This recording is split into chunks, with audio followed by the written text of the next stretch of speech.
প্রতিমা মানে শিল্পী কে? আমাদের প্রতিমা শিল্পী যিনি প্রায় দীর্ঘ আমাদের প্রায় 15 বছর ধরে উনি করে আসছেন, তিনিই করছেন মনোহর মণ্ডল মহাশয়।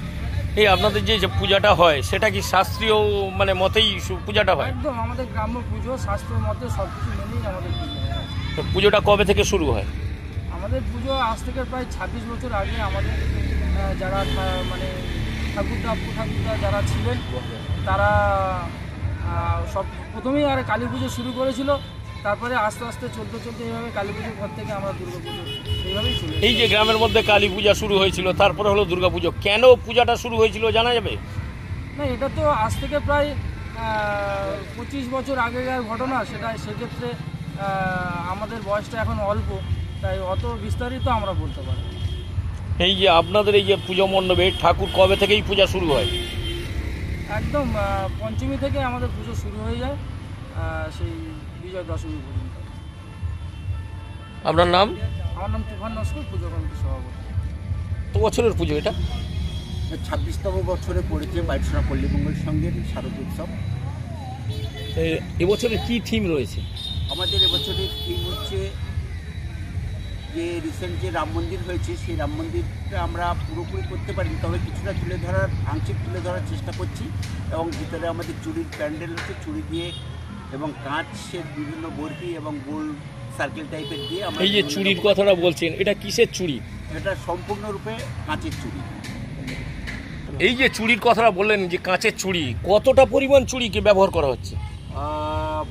কম করে 2 লাখ পিস চুড়ি ব্যবহার করা হচ্ছে। 2 লাখ পিস চুড়ি আমাদের। এই যে চুড়ির যে কারুকার্য, কারা করছে কারা? এটা বর্তমান সময়ে যে গ্রামের স্বনির্ভর গোষ্ঠীর মেয়েরা বিভিন্ন হাতের কাজ করছে, এবং এটাই আমাদের বাইটসোনা পল্লীমঙ্গল সংঘের যেখানেই অবস্থিত সেই গ্রামের মেয়েদের মানে স্বনির্ভর গোষ্ঠীর মেয়েরাই এই সম্পূর্ণরূপে চুড়ির কাজটা আমাদের করছে। এবং এই চুড়ির কাজটা রূপায়ণ করছে আমাদের যে এই প্যান্ডেলের যে রূপায়ণ করছেন আমাদের গ্রামের বড় প্যান্ডেল মানে থিম তৈরি করেন মাননীয় উত্তম মণ্ডল মহাশয়ের তত্ত্বাবধানে আমাদের মেয়েরাই চুড়ির কাজ সম্পূর্ণ করে। রাজ্য বা দেশের বিভিন্ন প্রান্তে বিভিন্ন কারুকার্য তৈরি এবং বিখ্যাত, সেই জায়গাটা দাঁড়িয়ে আপনারা গ্রামের মহিলাদের কেন চয়েস করলেন? গ্রামের মেয়েদের চয়েস করার একটাই কারণ যে আমাদের এখানে স্বনির্ভর গোষ্ঠী, অনেক স্বনির্ভর গোষ্ঠী তৈরি হয়েছে, সেই সমস্ত স্বনির্ভর গোষ্ঠীর মেয়েরা হাতের কাজের দিক দিয়ে কিন্তু পিছিয়ে আছে। সেই হেতু আমরা ক্লাবের যারা কর্মকর্তা আছি, বড়রা এবং ছোটরা, যার সবার সাথে আলোচনা করে আমরা একটা সিদ্ধান্ত উপনীত হয়েছে আমাদের গ্রামের মেয়েরাই যারা স্বনির্ভর গোষ্ঠীর সাথে যুক্ত আছে তারাই এই কাজটাই করবে। এই যে কাজ কারুকার্য হয়েছে তাতে কি দর্শকদের মানে আনন্দ হবে? আশা করি দর্শকরা যারা দেখতে আসবেন আমাদের প্রতিমা প্রতি বছর দেখে আনন্দ পান এবং আমাদের কাছে তাদের মতামত জানিয়ে যান।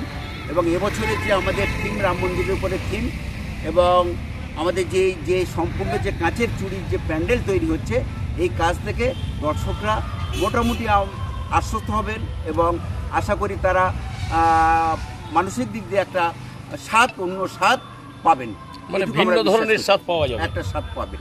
আপনার নাম? আমার নাম দীপঙ্কর নস্কর। আপনি ক্লাবের কোন পদে রয়েছেন?